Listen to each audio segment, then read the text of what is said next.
Tatanong ko lang po kung ilan po ba ang Diyos? Bakit po karaming relihiyon? Ang tanong nyo kung ilan po ba ang Diyos.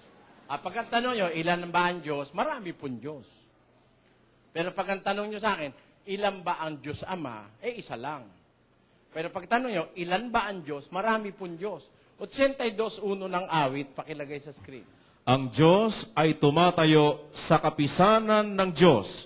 Siya'y humahatol sa gitna ng mga Diyos. Kita nyo, dae? May kapisanan ho ng Diyos eh. Tapos yung Diyos nakatayo sa kapisanan ng Diyos, humahatol siya sa gitna ng mga Diyos. Inglesin natin. God standeth in the congregation of the mighty. He judgeth among the gods. Kastilain natin. Dios está en la congregación de los poderosos. En medio de los dioses, juzga. Dioses, plural. Di ba? Ilokanuhin natin. Ti Dios agtatakder iti gimong ang maipaay ti Dios. Isum mangukom iti nagting ngaan dagiti di Dios. Tanyo, dami. Maraming Diyos. Totoo pong maraming Diyos eh. Yung mga anghel nung una, tinatawag na mga Diyos. Yung mga anak ng Diyos, tinatawag ding Diyos yun. 82.6, awit, pakilagay.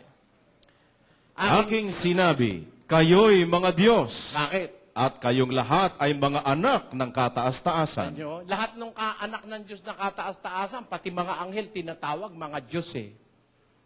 Kahit po tao, halimbawa tayo, tinanggap natin yung salita ng Diyos, ang sabi ni Kristo, tatawagin din tayong Diyos. Gis 34 ng Juan. Pakinggan nyo.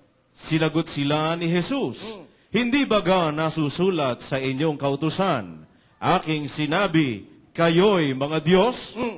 Kung tinawag niyang mga Diyos, yaong mga dinatnan ng salita ng Diyos, at hindi mangyayaring sirain ang kasulatan. Pwede ba sirain ang kasulatan? Tinatawag niyang Diyos yung mga dinatnan, yung mga tumanggap ng salita ng Diyos. Kaya pag natanggap mo yung salita ng Diyos, tinatawag ka rin ng Diyos na Diyos eh. Yan po yan, kapatid. Tanong nyo, marami ba Diyos? Marami po. Pero kung ang tanong nyo, ilan ang Diyos na Ama? Ilan ang Diyos na makapangyarihan sa lahat? Isa lang yun. Ilan naman ang anak? Isa rin. Hindi kasama si Kibuloy, si Kristo yun. Yan po. Ganyan po yan, kapatid. Okay na po yun? Okay na po. Thank you. Salamat po.